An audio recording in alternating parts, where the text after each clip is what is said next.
From a life of struggle to a voice for liberation. Who taught you to hate your own kind? Who was it that instilled such disdain in you for your own race that you don't even want to be around each other? Before you approach Mr. Muhammad and ask if he teaches hate, you must first ask yourself, who taught you to hate the very essence of what God gave you? This was the foundational question that sparked Malcolm X's transformation from a petty criminal to one of the most influential voices in the fight against racism and the liberation of Black people. Malcolm X was born in 1925 in Omaha, Nebraska, to Earl and Louise Little, two devout followers of Pan-African activist Marcus Garvey. This ideological alignment exposed the family to relentless harassment by the Ku Klux Klan. When Malcolm was just 4 years old, their home was burned down by Klansmen. After moving to Michigan, they continued to face threats from the Black Legion, a Klan offshoot. Tragically, 4 of Malcolm's uncles were murdered by white supremacists, and his father died under mysterious circumstances, officially ruled as a streetcar accident, though his mother suspected foul play by the Black Legion.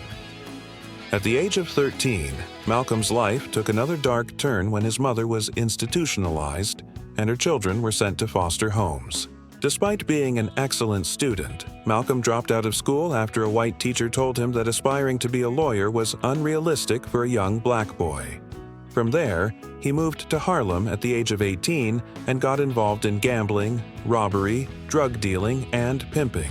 At the age of 21, after committing a string of robberies with a small gang in Boston, Malcolm was arrested and sentenced to 8 to 10 years in Charlestown State Prison. It was during his time in prison that his life began to change.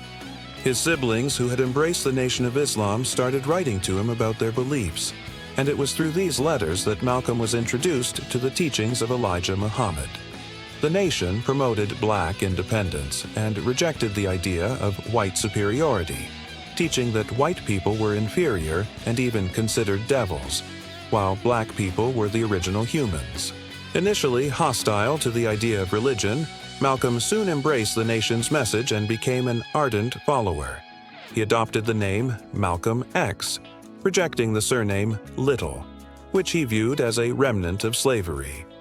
His transformation was complete, and upon his release from prison, he joined the Nation of Islam as one of its most dedicated and influential members.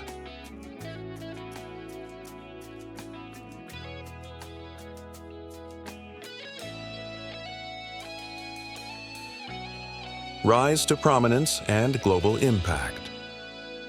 After being paroled, Malcolm moved to Chicago and visited Elijah Muhammad, where he was named the minister of Temple No. 1 in Detroit. He later went on to expand the Nation's presence in Boston and Philadelphia, eventually leading Temple No. 7 in Harlem, where his dynamic leadership resulted in a surge of membership. When he preached that Black people should not turn the other cheek to white oppression, but instead defend themselves when necessary. His bold rhetoric and unwavering stance against the status quo quickly attracted national attention. In 1957, Malcolm's visibility skyrocketed when he intervened at a police station in New York to secure medical help and legal assistance for Nation members who had been beaten and arrested by the police.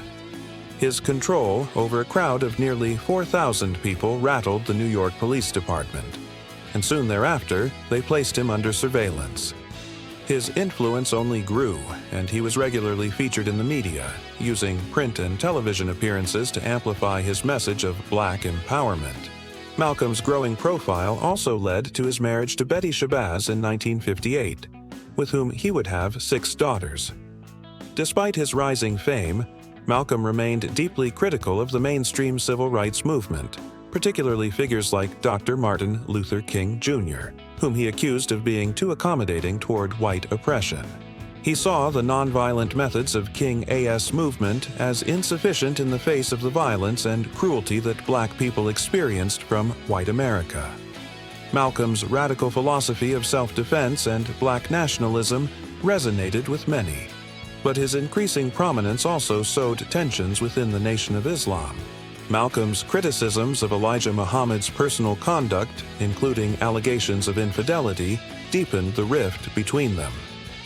As the nation's star, Malcolm was shocked by Muhammad's refusal to retaliate after an unprovoked police raid on a nation mosque in Los Angeles, which resulted in severe injuries and one death. When Malcolm tried to reach out to the broader civil rights community, Muhammad opposed these efforts, and the internal divisions became irreparable. In 1964, Malcolm publicly announced his break from the Nation of Islam, revealing in a bombshell interview that he had been expelled from the organization for exposing Muhammad's personal misconduct. Shortly after his departure, Malcolm's views evolved further. He embraced Sunni Islam and founded the Muslim Mosque, Incorporated, along with the Organization of Afro-American Unity, OAAU, which advocated for Pan-Africanism and Black unity. This period marked a significant shift in his ideology, as he softened his rhetoric on race relations but remained committed to the principle of Black nationalism. His pilgrimage to Mecca in 1964 was another transformative experience for Malcolm. There, he met Muslims from various ethnic backgrounds, including those who would be classified as white in the United States. He realized that despite the color of their skin, they all considered themselves part of one global human family. This experience led Malcolm to reconsider his earlier, more separatist views on race, and he believed that Islam could help bridge the divide between white and black people in America. Malcolm's travels took him to Africa, where he met with prominent leaders like Kwame Nkrumah of Ghana and Gamal Abdel Nasser of Egypt. His international influence grew as he spoke out against colonialism, imperialism, and the oppression of black people globally. His commitment to black liberation, not just in America but worldwide, cemented his legacy as a revolutionary figure. However, Malcolm's growing influence and criticism of the Nation of Islam did not go unnoticed.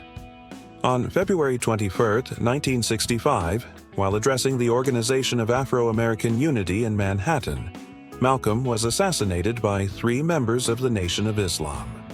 Despite multiple convictions, questions remain about the true extent of the involvement of the nation, the FBI, and the NYPD in his assassination. Malcolm's death did not silence his legacy. His autobiography, published posthumously, continues to inspire generations of activists. His unflinching commitment to justice, racial equality, and global solidarity remains a beacon for those fighting against oppression. The day of his funeral, up to 30,000 people gathered to honor him, and his eulogy, delivered by activist Ossie Davis, proclaimed Malcolm as the embodiment of black manhood and a shining prince whose sacrifice would inspire future generations. Malcolm X's influence endures, not just in politics but in culture, art, and social movements.